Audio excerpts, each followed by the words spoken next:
Part 1. From San Francisco to London. When I was 27 years old, I worked in an office in San Francisco. I did my job well, and my future was promising. I was alone in the world, and I was happy. On Saturday afternoons, I didn't work. I sailed my little sailboat on San Francisco Bay. One Saturday afternoon, I sailed out too far. The strong afternoon wind pushed my sailboat out of the bay and into the Pacific Ocean. That night, when I had lost all hope, a small British brig saw me and took me on board. The brig was sailing to London. The voyage was long and stormy. I worked as a sailor to pay for my trip.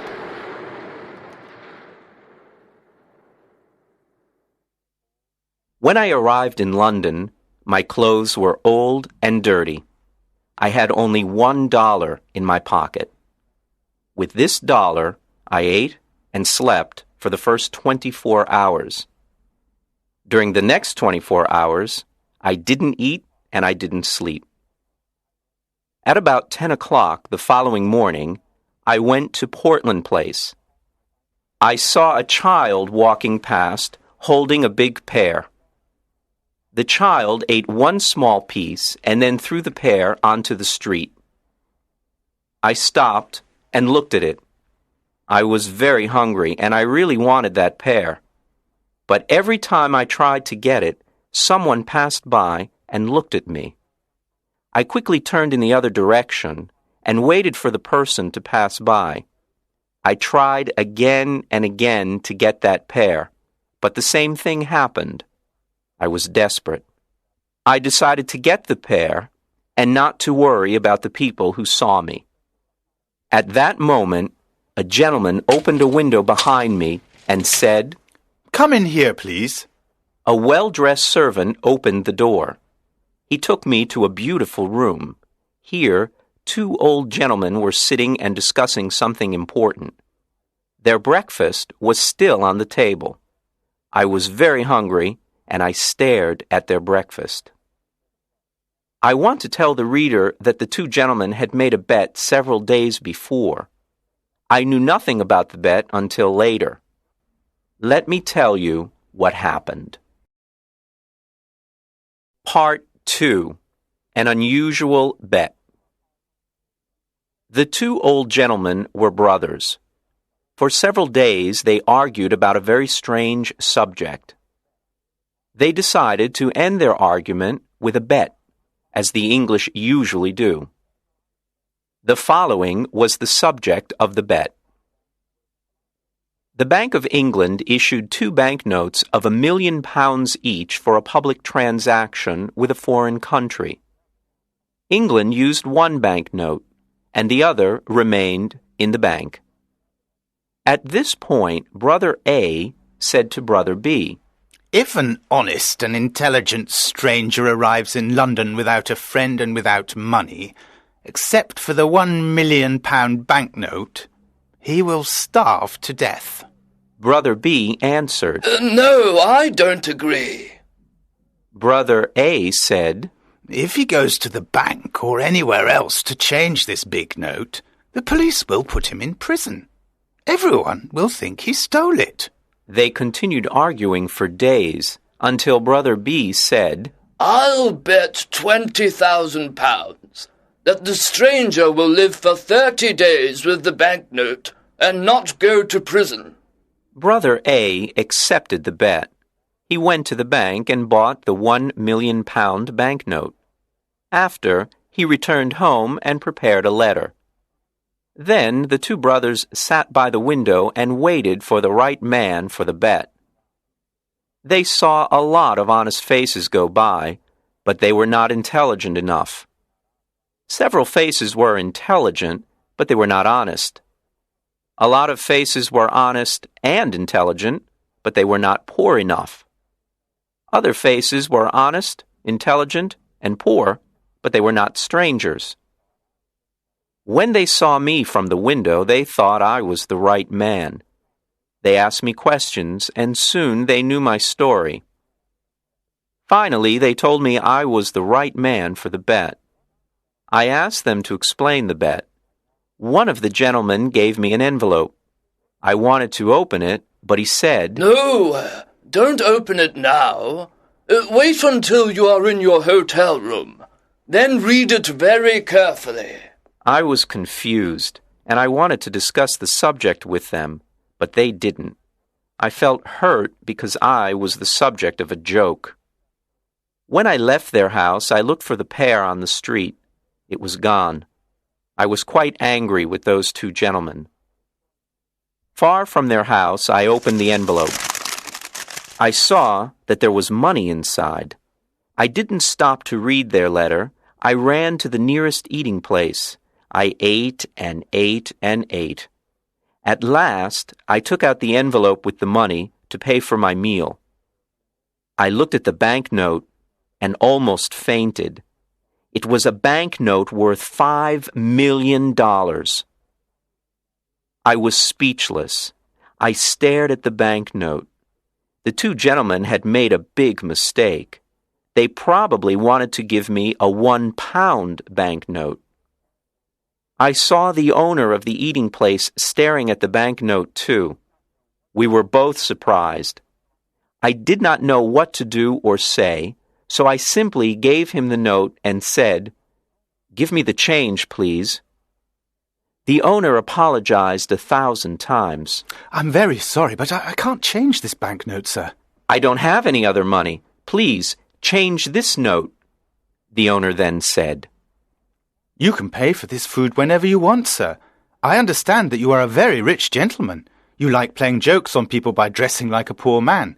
You can come here and eat all you want, whenever you want. You can pay me when you want." Part 3. The Letter. When I left the eating place, I hurried to the house of the two gentlemen. I wanted to correct the mistake they had made. I was very nervous. When I arrived, the same servant opened the door. I asked for the two gentlemen. "They are gone." The servant said. "Gone? Gone where?" "Oh, on a journey." "But where did they go?" "To the continent, I think." "The continent?" "Yes, sir."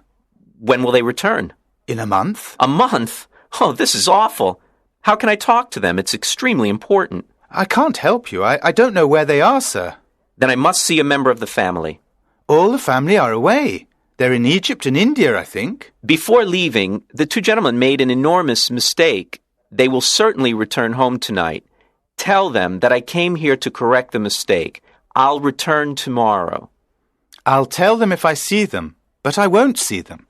Sir, you must not worry, because everything is all right. They will be here on time, and they will see you then. Goodbye." I was confused. My head was in a fog. I did not understand what the servant told me. The letter. I remembered the letter. This is what it said. "You are an intelligent and honest man. You are also poor and a stranger. In this envelope you will find some money. It is yours only for 30 days. At the end of 30 days, return to this house. I have a bet on you. If I win this bet, you can have any job with any salary that you want." There were no signature, no address, no date on the letter. How strange. I didn't know what to think. I went to a park, sat down, and thought about what to do. After an hour, I reached the decision that follows. The two old gentlemen are playing a game that I don't understand. They are betting on me. But at that time, I didn't know anything about the details of the bet. If I go to the Bank of England to return the banknote, the bank will ask me lots of questions. If I tell the truth, no one will believe me. They will put me in an asylum. If I tell a lie, the police will put me in prison. I can't even give it to anyone because no honest person will want it. I can do only one thing. I must keep the bill for a whole month, and I must not lose it. If I help the old man to win his bet, he'll give me the job I want. The idea of an important job with a big salary made me happy. With this exciting idea in mind, I began walking down the streets of London. Part 4. At the Tailor's. Every time I passed in front of a tailor's, I wanted to enter and buy some new clothes. But I had no money to pay for them. The £1 million banknote in my pocket was useless. I passed in front of the same tailor's 6 times. At last, I entered.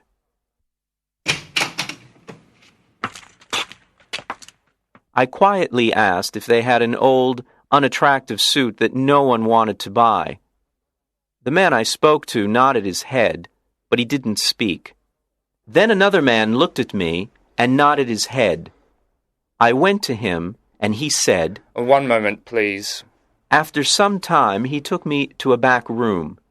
He looked at several ugly suits that no one wanted. He chose the worst for me. I really wanted a suit, so I said nothing. It was time to pay.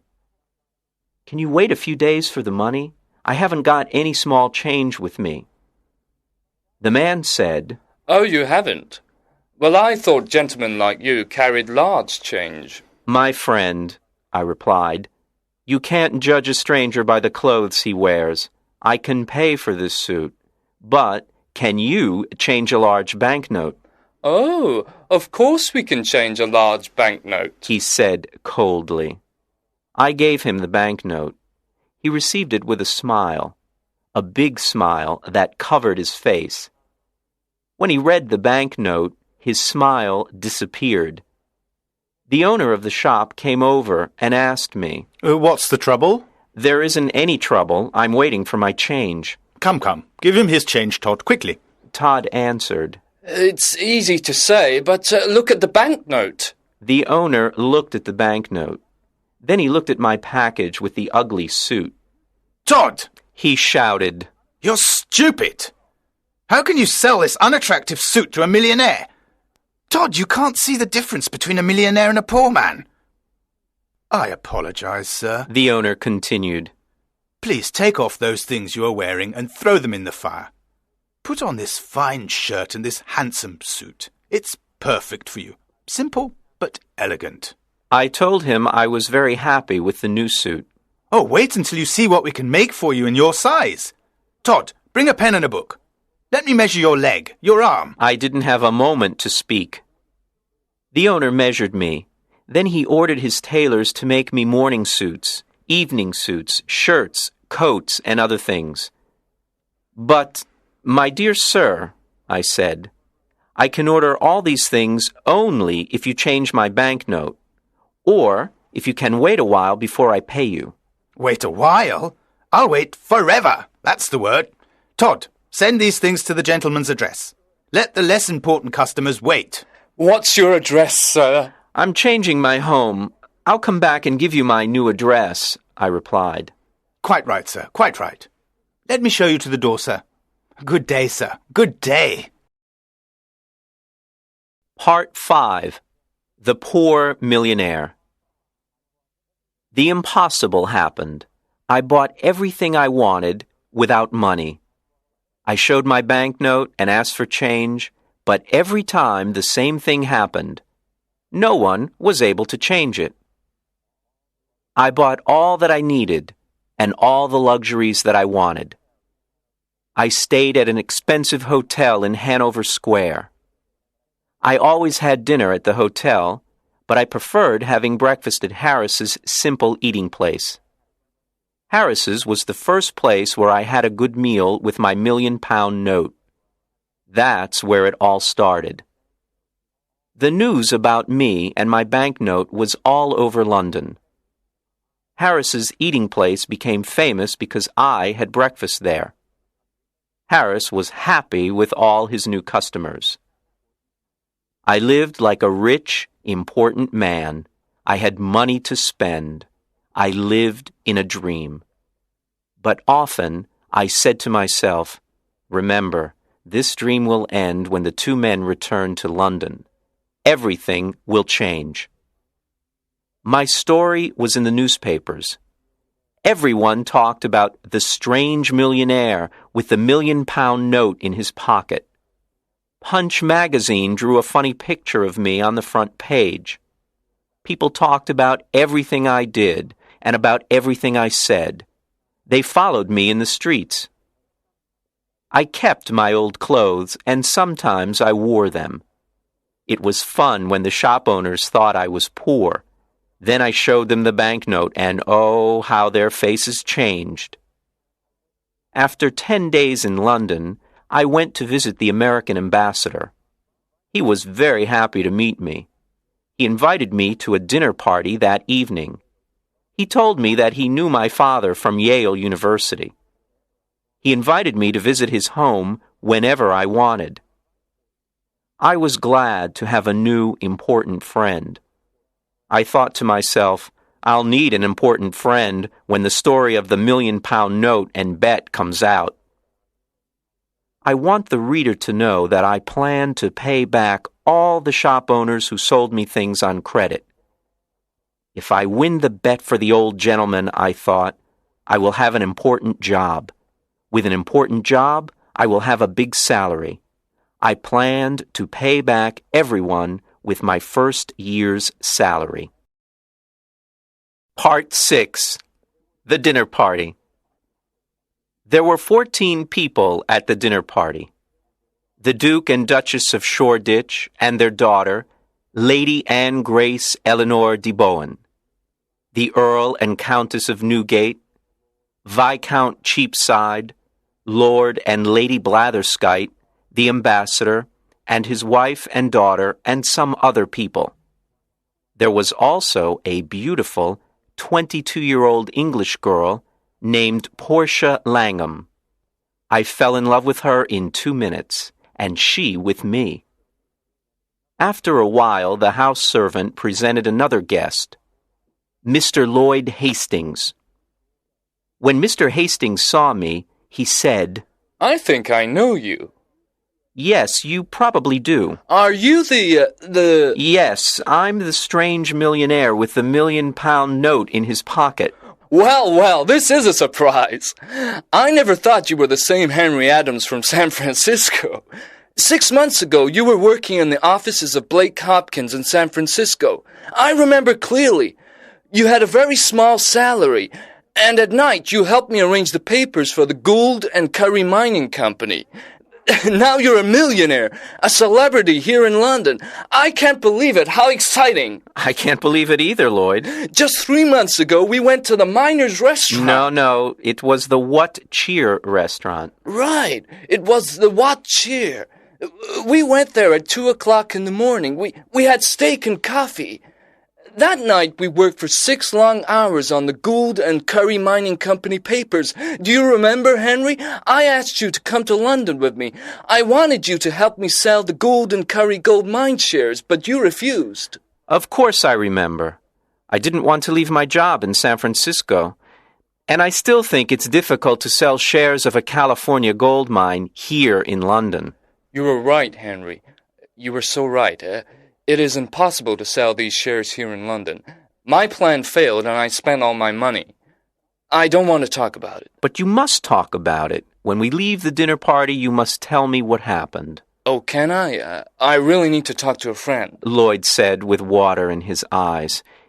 Yes, I want to hear the whole story, every word of it. Thank you, Henry. You are a true friend.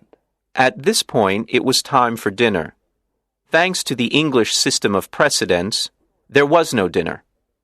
The Duke of Shoreditch wanted to sit at the head of the table. The American ambassador also wanted to sit at the head of the table. It was impossible for them to decide, so we had no dinner. The English know about the system of precedence. They have dinner before going out to dinner. But strangers know nothing about it. They remain hungry all evening. Instead, We had a dish of sardines and a strawberry. Now it was time for everyone to play a game called cribbage. The English never play a game for fun. They play to win or to lose something. Miss Langham and I played the game, but with little interest. I looked at her beautiful face and said, "Miss Langham, I love you." "Mr. Adams," she said softly and smiled. "I love you too." This was a wonderful evening. Miss Langham and I were very happy. We smiled, laughed, and talked. I was honest with her. I told her that I was poor and that I didn't have a cent in the world. I explained that the £1,000,000 note was not mine. She was very curious to know more. I told her the whole story from the start. She laughed and laughed. She thought the story was very funny. I didn't understand why it was funny. I also explained that I needed an important job with a big salary to pay all my debts. "Portia, dear, can you come with me on the day I must meet those two gentlemen?" "Well, yes, if I can help you," she replied. "Of course you can help me. You're so lovely that when the two gentlemen see you, I can ask for any job and any salary. With you there, my sweet Portia, the two gentlemen won't refuse me anything." Part 7. A $1,000,000 Idea. At the end of the dinner party, I returned to the hotel with Hastings. He talked about his problems, but I didn't listen to him. I was thinking about Portia the whole time. When we arrived at the hotel, Hastings said, "Let me just stand here and look at this marvelous hotel. It's a palace. What expensive furniture. You have everything you want. You are rich, Henry, and I am poor." His words scared me. I, too, was poor. I didn't have a cent in the world, and I had debts to pay. I needed to win the gentleman's bet. This was my last hope. Hastings didn't know the truth. "Henry, just a tiny part of your income can save me. I'm desperate," Hastings cried. "My dear Hastings, sit down here and drink this hot whiskey. Now, tell me your whole story, every word of it." "Do you want to hear my story again?" "But you never told me your story." "Of course I told you my story as we walked to the hotel. Don't you remember?" "I didn't hear one word of it." "Henry, are you ill? Is something wrong with you? What did you drink at the dinner party?" "Oh, Hastings, I'm in love. I can only think about my sweet Portia. This is why I didn't hear your story before." Hastings got up from his chair, shook my hand, and laughed. "I'm very happy for you, Henry. Very happy," he said, smiling. "I'll tell you the whole story again." So he sat down and patiently started to tell me his story. To make a long story short, the owners of the Gould and Curry gold mine sent Henry to England to sell the shares of the mine for $1,000,000. Any money he received over $1,000,000 was his to keep. Hastings' dream was to sell the shares for more than $1,000,000 and become rich. He had only 1 month to sell the shares. He had done everything to sell them, but nobody wanted to buy them. Then he jumped up and cried, "Henry, you can help me. Will you do it?" "Tell me how." "Give me $1,000,000, and I'll sell you all the shares. You will be the new owner of the gold mine. Don't refuse." I didn't know what to say. I wanted to tell Hastings the truth, but then an intelligent idea came to me. I thought about it for a moment, and then calmly said, "I will save you, Lloyd." "Then I am already saved. How can I thank you?" "Let me finish, Lloyd. I will save you, but not in that way. I have a better way. I know everything about that mine. I know its great value. You will sell the shares by using my name. You can send anyone to me. Since people in London know me, I will guarantee the gold mine. In a week or two, you will sell the shares for $3,000,000 by using my name, and will share the money you earn. Half to you and half to me." Lloyd was very happy and excited. He danced around the room and laughed. I can use your name! Your name! Think of it! The rich Londoners will run to buy these shares. I'm saved! And I'll never forget you, Henry. Part 8. Back to Portland Place. The next day, all of London talked about the shares of the California gold mine. I stayed in my hotel and said to everyone who came to me, "Yes, I know Mr. Hastings. He's a very honest man, and I know the gold mine, because I lived in the California gold country. It is a mine of great value." People were now interested in buying the shares. I spent every evening with Portia at the American ambassador's house. I didn't tell her about the shares and the mine. It was a surprise. We talked about our love and our future together. Finally, the end of the month arrived. Lots of rich Londoners bought the shares of the mine. I had $1 million of my own in the London and County Bank, and Lloyd did too. It was time to meet with the two old gentlemen. I dressed in my best clothes, and I went to get Portia. Before going to Portland Place, Portia and I talked about the job and the salary. "Portia, you are so beautiful. When the two gentlemen meet you, they'll give me any job and any salary I ask for."